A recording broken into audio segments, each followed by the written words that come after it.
A 34 éves Máté András Levente jogi tanulmányai elvégzése óta, azaz 22 éves korától részt vesz a romániai magyarság politikai életében.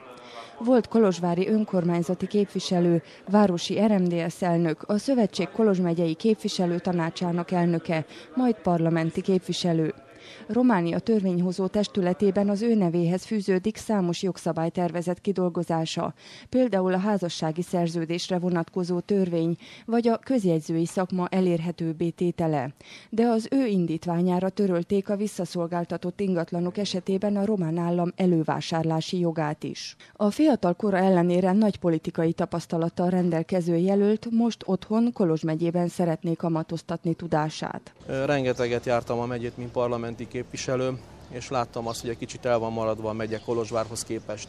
Nádas mentem, Mezőség, Kalotaszeg.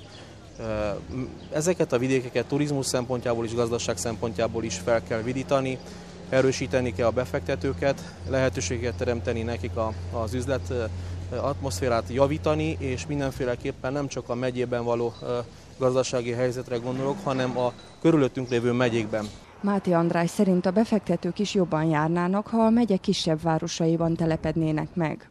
Kolozsváron egyrészt az ingatlanárak, másrészt a munkaerőpiac telítettsége miatt jóval többe kerül vállalkozást indítani, mint mondjuk Dézsen, Tordán vagy Bánffyhunyadon. Az elvándorlás az leállt, ilyen szempontból pozitív a tapasztalatom, ellenben a befektetők hiányát látom Tordán is, habár közel van az autópályát építő Bechtel cég is Tordához, de nincs elég üzem, nincs elég gyár és nincsen elég befektető.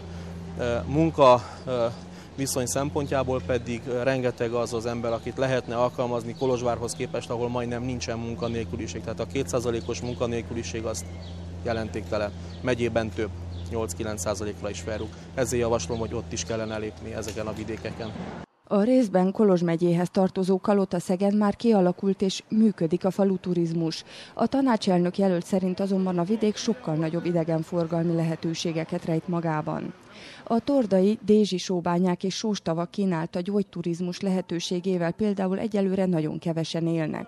Ezért is érzi úgy Máté András, rengeteg a tennivalója. Megvan az a lehetőségünk Kolozsváron, Kolozs megyében, ami nem adódott meg 1990 óta, hogy a megyének magyar elnöke legyen, magyar megyei tanács elnöke legyen. Tudniillik, annyi jelölt van a megyében, és olyan a mostani rendszer, amely azt mondja, hogy egy fordulóban, egyetlen egy szavazással meg lehet nyerni a választásokat, hogy Máté András meg tudja ezt tenni.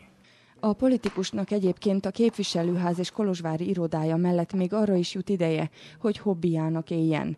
Régi, első világháború előtti jogi dokumentumokat gyűjt, amelyekből kiállítást szeretne nyitni a közeljövőben.